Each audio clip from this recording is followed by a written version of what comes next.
Guys, just a quick video nak share dengan you guys. Apa yang kita program dalam kepala kita adalah sesuatu yang kita nak benda tu berlaku.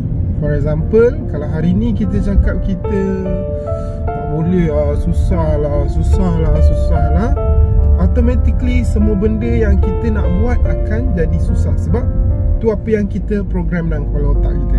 Tapi kalau setiap hari kita cakap InsyaAllah everything boleh, InsyaAllah boleh, InsyaAllah boleh, okay? So kat situ kita program otak kita untuk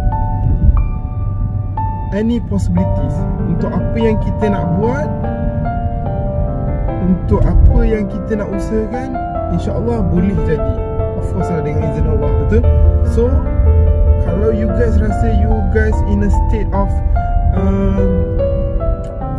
tengah susah, stop dulu and then adjust your brain. Mula-mula memang kekok, tapi lama-lama once you dapat, InsyaAllah boleh, dan you are on the right track.